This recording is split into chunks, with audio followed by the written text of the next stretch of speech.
Hello friends, நம்ம favourite சீரியலில் அடுத்து என்ன சுவாரஸ்யமாக நடக்குதுன்னு பார்க்குறீங்க.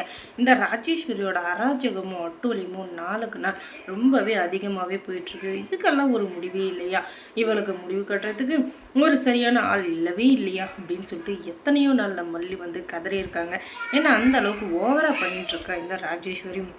அது கூட சேர்ந்துக்கிட்டு இந்த ரஞ்சிதா சைடு ஒத்து இருக்காளே, அவள் அதுக்கு மேலே இன்னும் ஓவராக பண்ணிகிட்ருக்கான். இதுங்களுக்கெல்லாம் சரியான ஒரு பாடம் கற்றுக் கொடுக்கணும். இல்லைன்னு வச்சுக்கோங்க, இதுங்கெல்லாம் இன்னும் ரொம்ப தான் ஆடிட்டுருக்குங்க.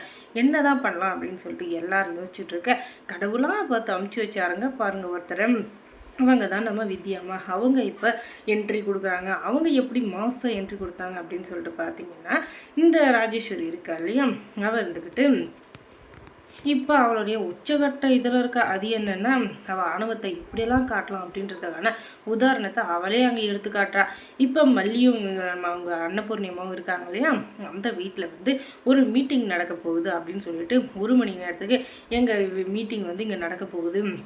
அதனால் அங்கே வந்து நான் காரை நிறுத்திட்டு போகிறேன். எப்போ வேணாலும் இந்த வீட்டை வந்து நாங்கள் வாடகைக்கு எடுப்போம். நாங்கள் நினச்ச நேரத்துக்கு வருவோம், நினச்ச நேரத்துக்கு போவோம். இஷ்டமாக இருந்தால் பாருங்கள், இல்லாட்டி போங்க அப்படின்னு சொல்லிட்டு அவங்க ஹவுஸ் ஓனர்கிட்ட சண்டை பிடிச்சிட்ருக்காங்க. அதுக்கப்புறமா சரி, அவங்க வந்து என்ன சொல்கிறாங்கன்னா, உங்களுக்கெல்லாம் கொடுக்க முடியாது. ஏன் சொல்கிறேன்னா, இந்த வீடு ஏற்கனவே ஒருத்தருக்கு வாடகை கொடுத்துருக்கேன். அவங்க நல்லபடியாக தான் வாழ்ந்துட்டுருக்காங்க. அவங்களுக்கு நான் துரோகம் பண்ண முடியாது. உங்களை மாதிரி பணத்திமிரில் இருக்கிறவங்களுக்கும் பணத்தை ஆசை பிடிச்சவங்களுக்கும் கண்டிப்பாக நான் வீடு வாடகை கொடுக்க மாட்டேன்னு. சரி வீடு, அதுக்காக நான் ஃபீல் பண்ணல. நான் பக்கத்தில் ஒரு வீடை வாடகைக்கு எடுத்துடுறேன். ஆனால் காரை இங்கே தான் நிறுத்துவேன். இது ஏன் இஷ்டம், என்னுடைய இஷ்டப்படி தான் நான் நிறுத்துவேன் அப்படின்னு சொல்லிட்டு காரை நிறுத்திட்டு அவங்க பாட்டு போகிறாங்க. ஏம்மா நில்லும்மா, என்னம்மா பண்ணிகிட்ருக்க? எங்கள் வீட்டு முன்னாடி நீ காரை நிறுத்திட்டு போனீங்கன்னா நாங்கள் உள்ளே போகிறது எப்படி, வெளியே வர்றது எப்படி? எங்கள் வீட்டுக்கு யாராச்சும் வந்தால் எங்கள் காரை நிப்பாட்டுவாங்க, பக்கத்து வீட்டானே நிறுத்துவாங்க. பக்கத்து வீட்டில் நிறுத்தினா பக்கத்து வீட்டுக்காரங்க சும்மா இருப்பாங்களா? அசிங்கமாக கேட்க மாட்டாங்க. என்னம்மா பண்ணிகிட்ருக்க நீ? இன்னும் அதை பற்றியெல்லாம் எனக்கு கவலையே கிடையாது. 1 மணி நேரம் தான், ஒரே மணி நேரம் தான் இங்கே காரை நிறுத்திட்டு போகிறேன். அதுக்கப்புறமா நான் வந்து எடுத்துக்கிறேன். என் மீட்டிங் முடிஞ்சதுக்கப்புறம் நானும் உன்ன மாதிரி வெட்டியாக இருக்கேன். எனக்கு இப்போ நின்றுட்டுருக்கிற நேரத்துக்கே எனக்கு 1 கோடி ரூபாய் லாஸ் ஆகிடும். அந்த அளவுக்கு நான் வந்து பிஸி. அதனால் உங்கள்கிட்ட பேசுறதுக்கு எனக்கு டைம் இல்லை அப்படின்னு சொல்லிட்டு இவங்க பாட்டு கிளம்புறாங்க. இப்போ மட்டும் இந்த காரை எடுக்கலை, அதுக்கப்புறம் நான் என்ன பண்ணு எனக்கே தெரியாது, எழுறி அப்படின்னு சொல்ல. என்னது டியா? யாரடா டி போடுற? டே கிளட்டு பையில அப்படின்னு சொல்லிட்டு கண்ணது ஒரு புலின்னு வைக்கிறதுக்கு வராங்க. அந்த நேரம் பார்த்து நம்ம வித்யாம்மா உள்ளே நுழைஞ்சிடுறாங்க. அதனால் அவங்களுக்கு அடி பலமாக விழுந்துருது. அடி ரொம்ப பலமோ அப்படின்னு சொல்லிட்டு கேட்குற அளவுக்கு அடி பலமாக தான் விழுந்துருச்சு. அடிப்பாவி, என்னவே அடிச்சிட்டியா அப்படின்னு சொல்லிட்டு அவங்க கேட்க, ஐயோ சித்தி நீங்களா அப்படின்னா, என்னடி சித்தி நுத்தின்னு, நீ இத்தனை நாளாக பண்ண ஃப்ராடு வேலை எனக்கு தெரியாதுன்னு நினச்சியா? எனக்கு எல்லாமே தெரியும். இப்போ நான் எதுக்காக வந்திருக்கேன்னு யோசிக்கிறேன். உனக்கு பாடம் கற்றுக் கொடுக்க வேணாம். கடவுள் வந்து கெட்டவங்களுக்கு வாரி வாரி கொடுக்குவாங்க. ஆனால் ஒரு நாள் இல்லை ஒரு நாள் அதை மொத்தத்தையும் பிடிங்குவார். அது மாதிரி தான் உனக்கும் நல்லவங்களுக்கு சோதனை எவ்வளோ கொடுக்குறாலோ அந்த அளவுக்கு கெட்டதுலேருந்து அவங்கள காப்பாற்றி விடுவார், நல்லதும் பண்ணுவார். அந்த மாதிரி தான் இன்றைக்கி நடந்திருக்கு.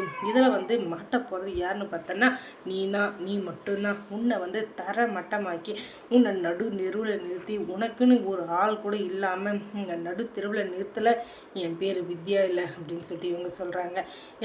எத்தனை நாள் அப்படின்னு சொல்லிட்டு பார்த்தீங்கன்னா, என் பையன் விஜயை வந்து நீ நடு தெருவில் நிறுத்திட்ட. அவன் எவ்வளோ கஷ்டப்பட்டிருப்பான் தெரியுமா? அதனால் அவனுக்கு சரியான ஒரு பாடம் அவனுக்கு ஒரு வழிகாட்டுதலை கொடுக்கணும். அதனால உனக்கு ஒரு சரியான பாடத்தை கற்றுக் கொடுத்தா தான் நான் நிம்மதியாக இருக்க முடியும். இத்தனை நாள் எவ்வளோ ஆட்டம் ஆடினியோ, எவ்வளோ இது பண்ணியோ அதெல்லாம் எனக்கு தெரியாது. நீ ஆடிட்ட, சரி விடு. ஆனால் அதுக்காக நீ பண்ணுற எல்லாமே சரின்னு நினச்சிட்டு இருந்தல, அதெல்லாம் நடக்காது. ஏன்னா அது எல்லாத்துக்கும் முற்றுப்புள்ளி வைக்கிற நேரம் வந்துச்சு. அதனால தான் நான் வந்திருக்கேன் அப்படின்னு சொல்லிட்டு இன்னொரு அடி பொலின்னு வைக்கிறாங்க. அப்படியே பல்லுகளெல்லாம் கொட்டிடுற அளவுக்கு அந்த வலிக்குது. அடுப்பாவி இப்படி பவர் அடிச்சிட்டாங்களேன்னு.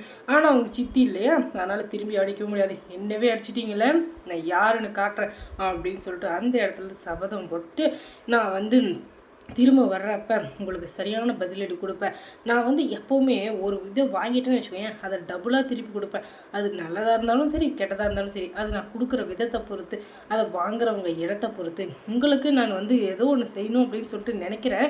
ஆனால் அதை நான் செய்கிறப்ப நீங்கள் உயிரோடையே இருப்பீங்களான்னு கூட எனக்கு தெரியாது அப்படின்னு சொல்லிட்டு வார்னிங் கொடுத்துட்டு அந்த இடத்த விட்டு கிளம்பிடுறா. ஓஹோ, உனக்கு அவ்வளோ திமிரா, போ கோர்ட்டில் உனக்கு கவனிச்சிக்கிறேன் அப்படின்னு சொல்லிட்டு இவங்க மனசில் வச்சுன்னு அதுக்கப்புறம் அமைதியாகிறாங்க.